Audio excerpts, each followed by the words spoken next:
Muy buenas tardes a todos. Muy honrado de compartir este escenario con personalidades tan relevantes y muchas gracias, Beatrice, por esa introducción tan cariñosa.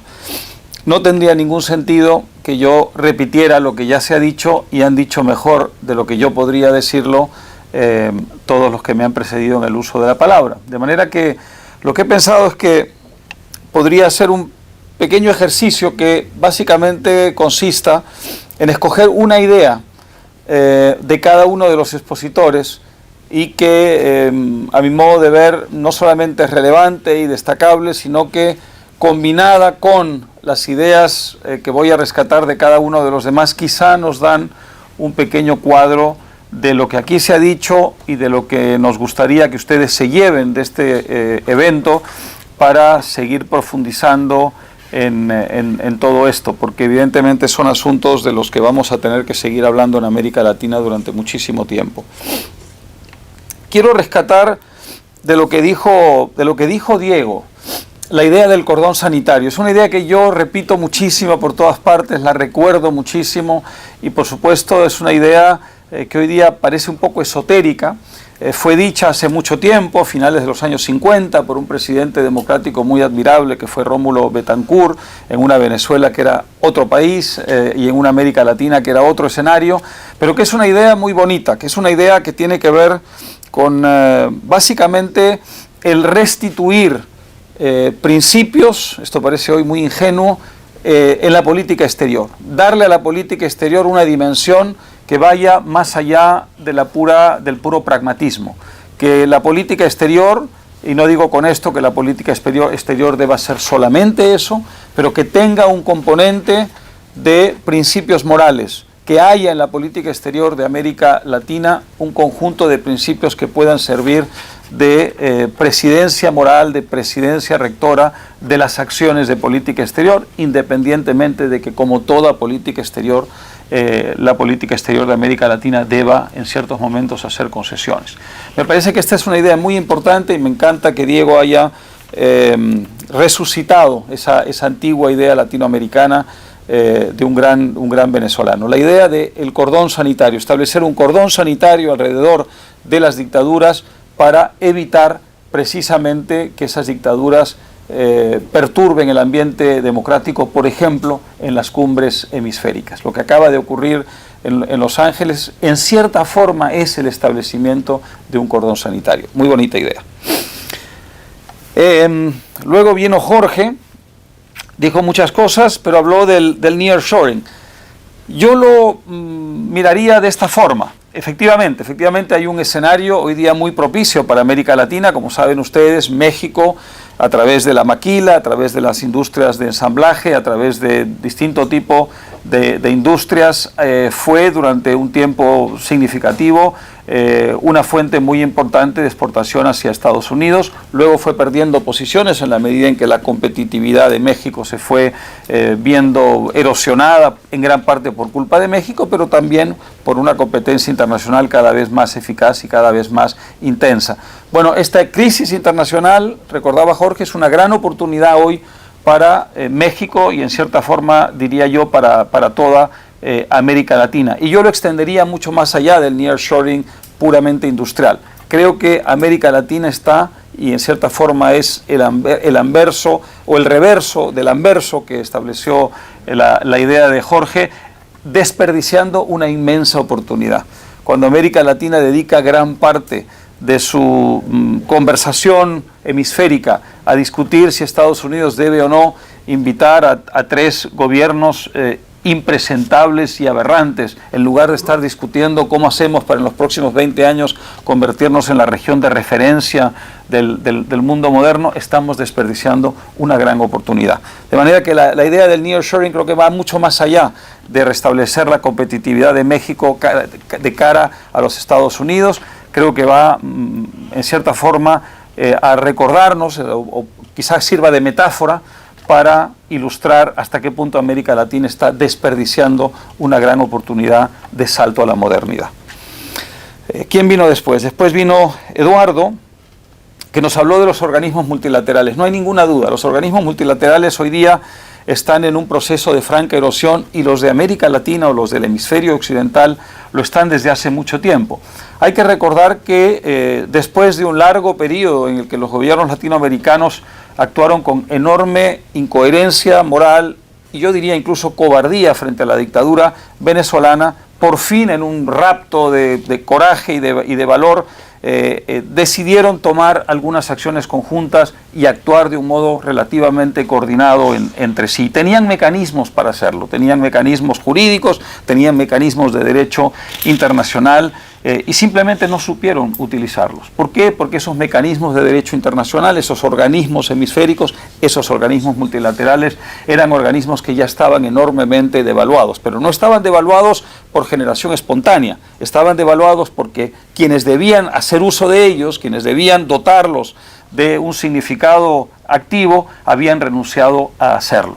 De manera que terminaron siendo un cascarón vacío. La OEA en cierta forma los preside a todos ellos, pero no solamente la OEA, sino que la OEA tiene brazos jurídicos muy importantes que no actuaron como debieron actuar en el momento en que debieron actuar, y ciertamente la responsabilidad de eso no lo tuvieron esos organismos, lo tuvieron los países que forman parte de esos organismos, es decir, los países de América Latina. La erosión de los organismos multilaterales como factores de aplicación de los principios que rigen esos tratados internacionales me parece a mí que es uno de los temas que en cierta forma merece ser abordado en los próximos años si queremos evitar que circunstancias como estas se vuelvan a repetir. Es decir, que se vuelva a debilitar la capacidad de respuesta de América Latina a la erosión de la democracia y al resurgimiento del populismo autoritario.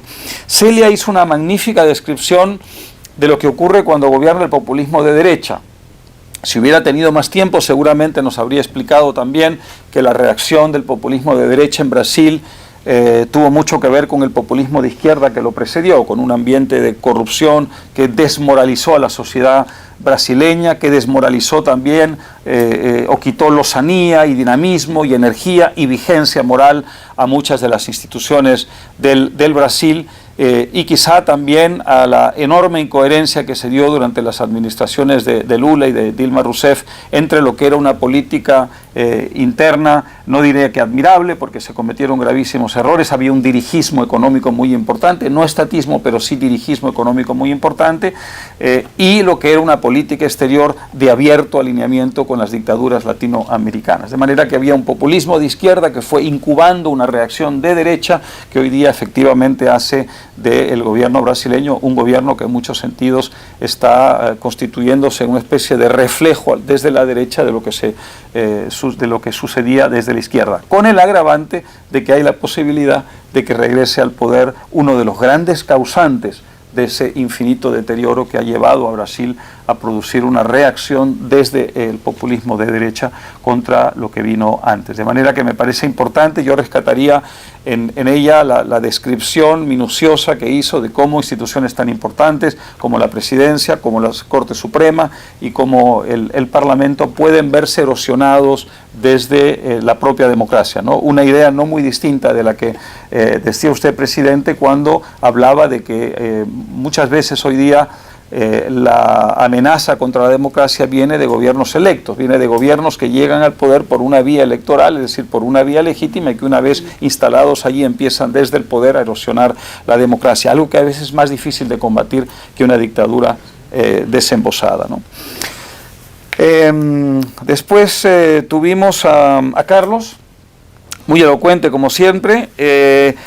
Me gustó la idea de la dictadura invisible. Es uno de los grandes problemas que tenemos en América Latina y que además en cierta forma entronca con lo que acabo de decir, la idea de la dictadura con un origen democrático. La dictadura invisible, nosotros vivimos en Perú, por ejemplo, en la década de los 90, una dictadura invisible, un régimen que había surgido de unas elecciones limpias y que poco a poco había empezado a dinamitar, digamos, la arquitectura democrática que había heredado para establecer un régimen de tipo autoritario. Eso ha pasado muchas veces en América Latina y está pasando hoy también, y creo que la descripción que hizo de Bolivia es muy exacta. La situación de Bolivia no es exactamente la de Nicaragua, Venezuela y Cuba. Sin embargo, en la práctica, a medida que ha pasado el tiempo, un gobierno que ha sido, digamos, que tiene un origen electoral, ha empezado a actuar de un modo que hace de él ya un gobierno que no puede ser llamado democrático.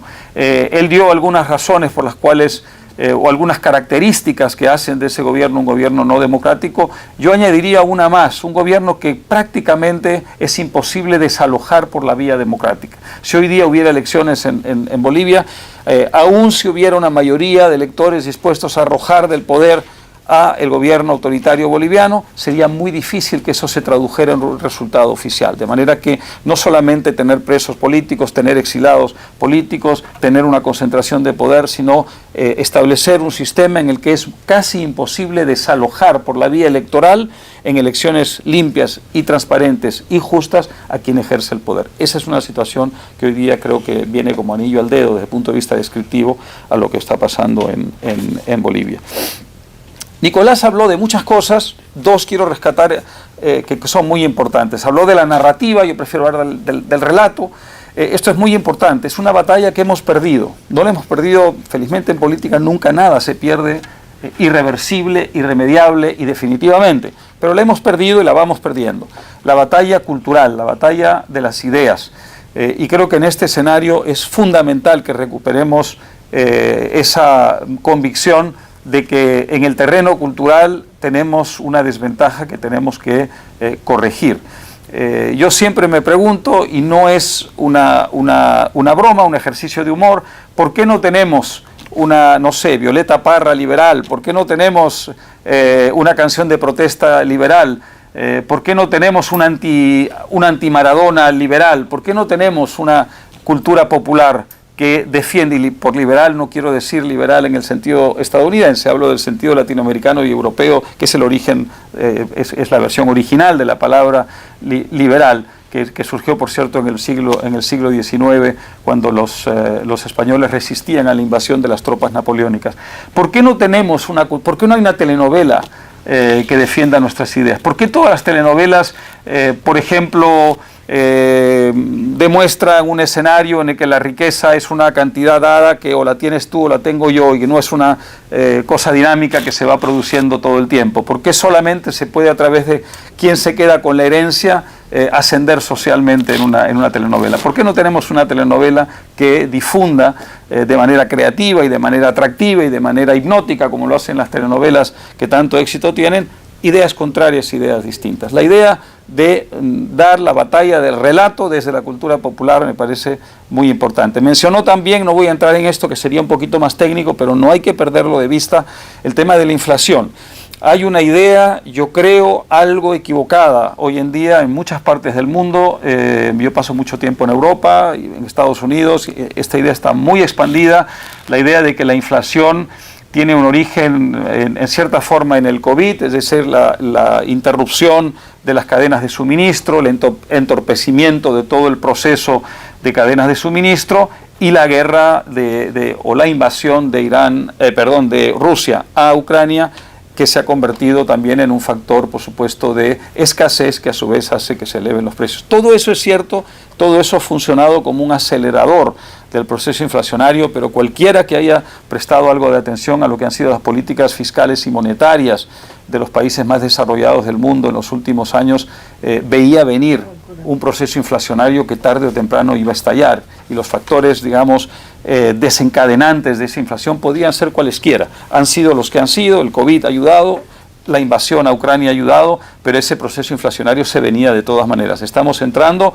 no en una etapa temporal y muy pasajera, sino en una era inflacionaria.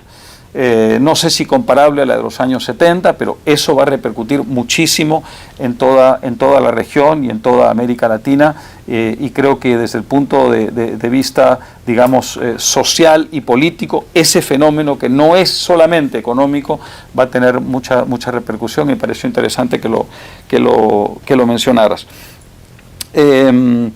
Bueno, Alberto hizo una descripción, a mi modo de ver, muy justa. Hay una diferencia entre dar un disparo al aire y darse un disparo al pie, pero qué tragedia que una de las democracias más sólidas de América Latina tenga que elegir, que esa sea la disyuntiva entre un tiro al pie y un tiro al aire. Colombia es uno de esos países que cuando América Latina pasaba por su década perdida, seguía creciendo 3% al año. Colombia es uno de esos países que cuando cundían las dictaduras militares por el continente, mantenía su democracia, salvo un breve periodo excepcional, pero en general era un país con una estabilidad democrática. Colombia es un país con ese apego a la juridicidad que hace de él el país en el que se respetan las cosas, leyes, instituciones, constituciones que no se respetan en otras partes de América Latina. Que ese país emblemático desde esos puntos de vista tenga que hoy elegir entre un tiro al pie y un tiro al aire, da una idea de lo que ha sido la decadencia de América Latina en los últimos años. Así que me pareció una descripción, en fin, dramática, algo desmoralizante, pero sumamente realista de lo que está pasando y a mi modo de ver muy instructiva sobre el conjunto de la región. Robert habló sí, muy bien, habló de un club, dijo que hemos dejado de ser un club democrático como el año 94 para simplemente ser un club. No podemos ser un club, el club tiene que tener valores. El club tiene que estar presidido por ciertos valores, si no, no tiene sentido que ni siquiera tenga lugar una cumbre como las Américas. Había dos ideas centrales cuando se reunieron en el año 94, yo estaba en Miami, estaba a cargo, tenía un cargo de responsabilidad en un periódico, me tocó formar parte de la organización, viví muy de cerca ese proceso. Y había dos valores fundamentales, un valor era el democrático y otro valor era el de el libre comercio, la idea de crear un área de libre comercio, creo que Beatrice mencionó esto en su introducción, un área de libre comercio de las Américas.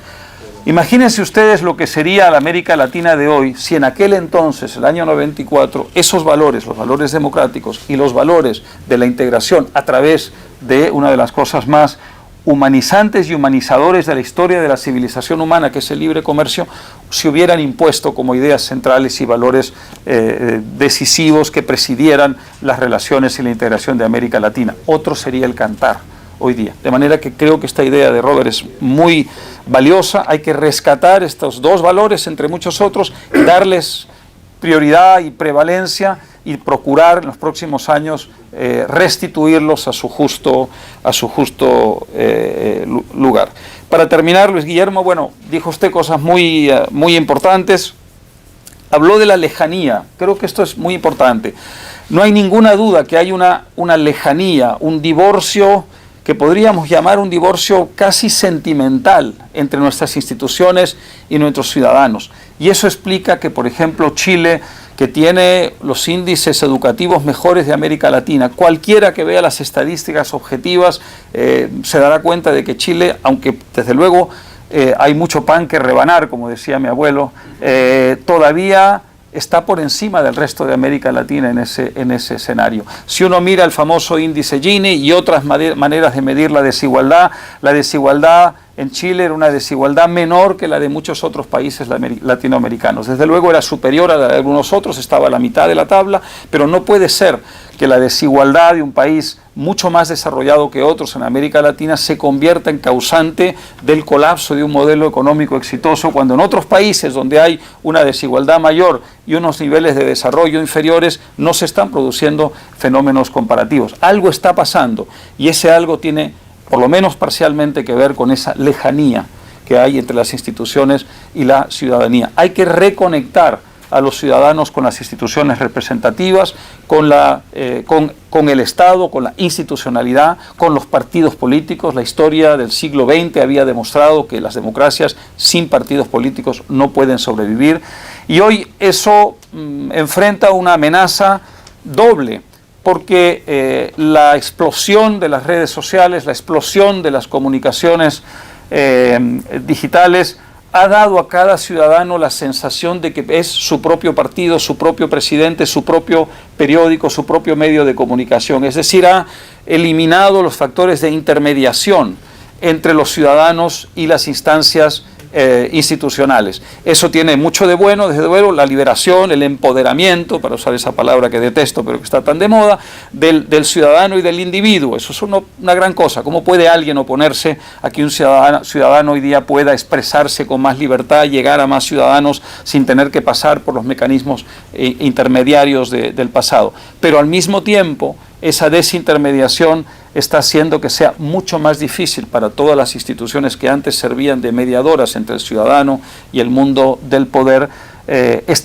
mantener su estatus, mantener su prestancia, mantener su prestigio. Todas están erosionadas, todas están siendo víctimas de ese factor de lejanía, que me parece una palabra muy, muy apropiada. No quiero terminar con una nota enteramente pesimista.